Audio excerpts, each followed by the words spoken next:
तो नमस्कार दोस्तों। आज हम सामाजिक विज्ञान की पुस्तक कक्षा 6 हमारे अतीत के प्रथम पाठ जो उसका प्रथम अध्याय क्या कब कहाँ और कैसे का अध्ययन करेंगे। तो जो स्टूडेंट कक्षा 6 में पढ़ने वाले हैं उनके लिए तो ये इम्पोर्टेंट है ही साथ जो विद्यार्थी किसी कंपटीशन एग्ज़ाम की तैयारी करें हम, जैसे हम बात करें रीट की, अभी राजस्थान में रीट का एग्ज़ाम होने वाला है। तो जो रीट के एग्ज़ाम की तैयारी कर रहे हैं उनके लिए भी ये इम्पोर्टेंट है, क्योंकि सामाजिक विज्ञान में 60 क्वेश्चन वो इन्हीं पुस्तकों से आते हैं।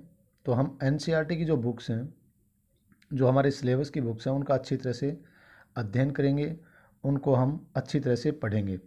इसमें जो इम्पोर्टेंट जो चीज़ें हैं उनको हम अंडरलाइन करके उन्हीं को समझेंगे।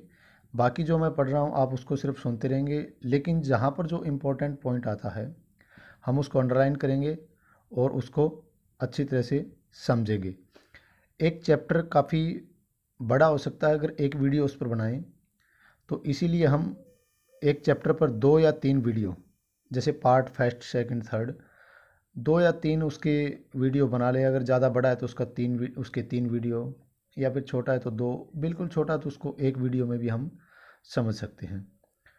तो चलिए अब इसका अध्ययन हम शुरू करते हैं। चैप्टर पहला है क्या कब कहाँ और कैसे, कक्षा 6 जो पुस्तक है हमारे अतीत, उसका अध्याय पहला है ये। रशीदा बैठी अखबार पढ़ रही थी। अचानक उसकी निगाह एक सुर्खी पर पड़ी। 100 साल पहले। वह सोचने लगी कि यह कोई कैसे जान सकता है कि इतने वर्षों पहले क्या हुआ था। कैसे पता लगाएं? यह जानने के लिए कि कल क्या हुआ था, तुम रेडियो सुन सकते हो, टेलीविज़न देख सकते हो या फिर अखबार पढ़ सकते हो। साथ ही यह जानने के लिए कि पिछले साल क्या हुआ था, तुम किसी ऐसे व्यक्ति से बात कर सकते हो जिसे उस समय की स्मृति हो, अर्थात उस समय की उसे बातें, उस समय की घटनाएं उसे याद हों। लेकिन बहुत पहले क्या हुआ था, यह कैसे जाना जा सकता है? तो इस विषय में हम पढ़ते हैं। अतीत के बारे में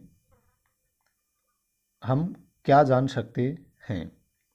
अतीत के बारे में हम बहुत कुछ जान सकते हैं। अतीत के बारे में बहुत कुछ जाना जा सकता है, जैसे लोग क्या खाते थे, कैसे कपड़े पहनते थे, किस तरह के घरों में रहते थे। हम आखेटक ब्रैकेट में दिया हुआ शिकारियों, पशुपालकों, कृषकों, शासकों, व्यापारियों, पुरोहितों, शिल्पकारों, कलाकारों, संगीतकारों या फिर वैज्ञानिकों के जीवन के बारे में जानकारियाँ हासिल कर सकते हैं।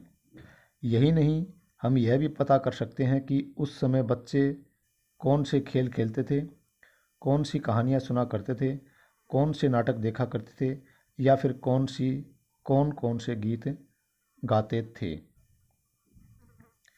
लोग कहाँ रहते थे, ये एक मानचित्र दिया हुआ है आगे पृष्ठ 2 पर, वो देखेंगे। नर्मदा नदी का पता लगाएंगे उसमें। कई लाख वर्ष पहले से लोग इस नदी के तट पर रह रहे हैं।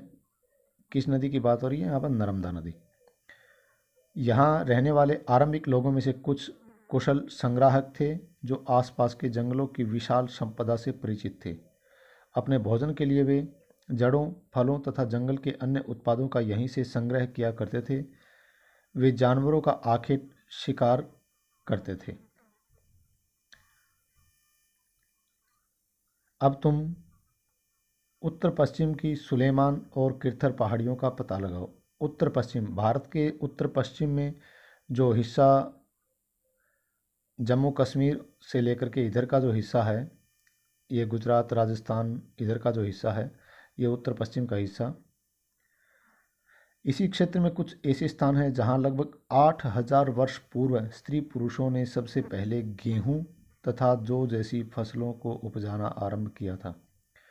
जो उत्तर पश्चिम में सुलेमान और किरथर पहाड़ियाँ हैं, उसमें 8000 वर्ष पूर्व स्त्री पुरुषों ने क्या किया था? सबसे पहले गेहूं तथा जौ इन फसलों को उपजाना आरंभ किया। उन्होंने भेड़, बकरी और गाय, बैल जैसे पशुओं को पालतू बनाना शुरू किया। तो यहाँ पर हमें क्या याद रखना है कि 8000 वर्ष पूर्व पहाड़ियाँ, सुलेमान और किरथर पहाड़ियाँ, उत्तर पश्चिम का जो हिस्सा है उसमें भेड़, बकरी, गेहूँ, जौ और फसलें उगाना शुरू किया। भेड़, बकरी, गाय, बैल जैसे पशुओं को पालतू बनाना शुरू किया। ये लोग गांव में रहते थे। उत्तर पूर्व में गारो तथा मध्य भारत में विंध्य पहाड़ियों का पता लगाओ। जो उत्तर पूर्व का हिस्सा है, ये उत्तर पूर्व का जो हिस्सा है, यहाँ पर गारो पहाड़ियाँ, और जो बीच का हिस्सा है उसमें विंध्य पहाड़ियाँ। ये अभी मैप के माध्यम से हम देख लेंगे, यहाँ पर दिए हुए हैं। ये कुछ अन्य ऐसे क्षेत्र थे जहाँ कृषि का विकास हुआ, जहाँ सबसे पहले चावल उपजाया गया। तो यहाँ पर सबसे पहले क्या उपजाया गया था? चावल। अगर हम बात करें इस क्षेत्र की,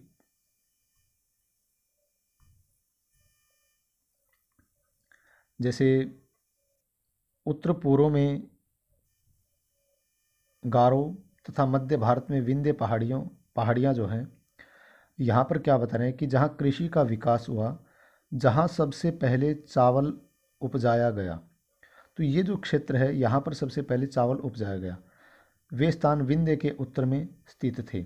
जो विंध्य जो अपना पर्वत है उसके उत्तर में स्थित स्थान है जहाँ पर चावल उपजाया गया था।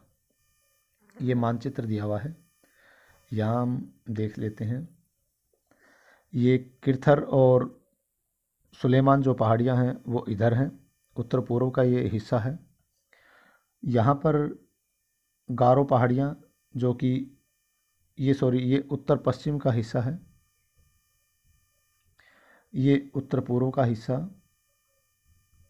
जहाँ पर गारो पहाड़ियाँ हैं, और जो मध्य का हिस्सा है जहाँ पर विंध्य पहाड़ियाँ स्थित हैं। तो उत्तर पश्चिम में किरथर और सुलेमान पहाड़ियाँ, उत्तर पूर्व में गारो पहाड़ियाँ, और मध्य का जो क्षेत्र है यहाँ पर विंध्य पहाड़ियाँ स्थित हैं। तो ये अपना भारतीय उपमहाद्वीप का जो है वो मैप दर्शाया गया है। मानचित्र पर सिंधु तथा इसकी सहायक नदियों का पता लगाने का प्रयास करो। सहायक नदियाँ उन्हें कहते हैं जो एक बड़ी नदी में मिल जाती है। लगभग 4700 वर्ष पूर्व इन्हीं नदियों के किनारे कुछ आरंभिक नगर फले फूले। गंगा व इसकी सहायक नदियों के किनारे तथा समुद्र तटवर्ती इलाकों में नगरों का विकास लगभग 2500 वर्ष पूर्व हुआ। तो यहाँ पर हम देख लेते हैं सिंधु और उसकी सहायक नदियाँ। ये जो हमने मैप देखा था ऊपर, इसी में ये आप देखेंगे, ये सिंधु नदी जो दिखाई हुई है, यहाँ से ये सिंधु नदी दिखाई हुई है, और ये इसकी सहायक नदियाँ हैं जैसे झेलम, चिनाब, ये रावी, सतलुज, इनसे मिलकर के सिंधु नदी जो कि आगे पाकिस्तान में चली जाती है। इधर हम नर्मदा नदी की बात करें तो ये नर्मदा नदी यहाँ से बह रही है। ये गंगा नदी है और ये गंगा की कुछ सहायक नदियाँ हैं जो ये यहाँ से बह रही हैं। तो इसमें बता रहे हैं कि जो सहायक नदियाँ, सिंधु सहायक नदियाँ उन्हें कहते हैं जो एक बड़ी नदी में मिल जाती हैं। लगभग 4700 वर्ष पूर्व इन्हीं नदियों के किनारे कुछ आरंभिक नगर फले फूले। गंगा और इसकी सहायक नदियों के किनारे तथा समुद्र तटवर्ती इलाकों में नगरों का विकास लगभग 2500 वर्ष पूर्व हुआ। यहाँ पर एक इम्पॉर्टेंट चीज़ और है, उसको भी हम देख लेते हैं। ये जो मानचित्र दर्शाया गया था उसमें क्या बता रहे हैं कि दक्षिण एशिया, जो दक्षिण एशिया है उसमें आधुनिक भारत, पाकिस्तान, बांग्लादेश, नेपाल, भूटान और श्रीलंका, ये देश इसमें दक्षिण एशिया में आते हैं, और अफ़गानिस्तान, ईरान, चीन तथा म्यांमार आदि पड़ोसी देशों को दर्शाता है। दक्षिण एशिया एक महाद्वीप से छोटा है, लेकिन विशालता तथा बाकी एशिया से समुद्रों, पहाड़ियों तथा पर्वतों से बटे होने के कारण इसे प्रायः उपमहाद्वीप कहा जाता है। तो जो भारतीय उपमहाद्वीप है उसमें जो देश हैं उनको यहाँ पर दर्शाया गया है। चलिए आगे अध्ययन करते हैं। गंगा तथा इसकी सहायक नदी सोन का पता लगाओ। गंगा के दक्षिण में इन नदियों के आसपास का क्षेत्र प्राचीन काल में मगध, जो कि वर्तमान बिहार के नाम से जाना जाता था, इसके शासक बहुत शक्तिशाली थे और उन्होंने एक विशाल राज्य स्थापित किया था। देश के अन्य हिस्सों में भी ऐसे राज्यों की स्थापना की गई थी। तो बता रहे हैं कि गंगा के दक्षिण में इन नदियों के आसपास का क्षेत्र प्राचीन काल में मगध नाम से जाना जाता था, जो कि वर्तमान में बिहार में है। चलिए एक बार मैप देख लेते हैं। यहाँ बात करें हम गंगा नदी, और जो बिहार का जो क्षेत्र है ये सोन नदी, यहाँ पर ये गंगा है और उसकी सहायक सोन नदी। इसके आसपास जो बिहार का जो क्षेत्र है उसमें मगध राज्य था, जो कि बिहार में है वर्तमान में।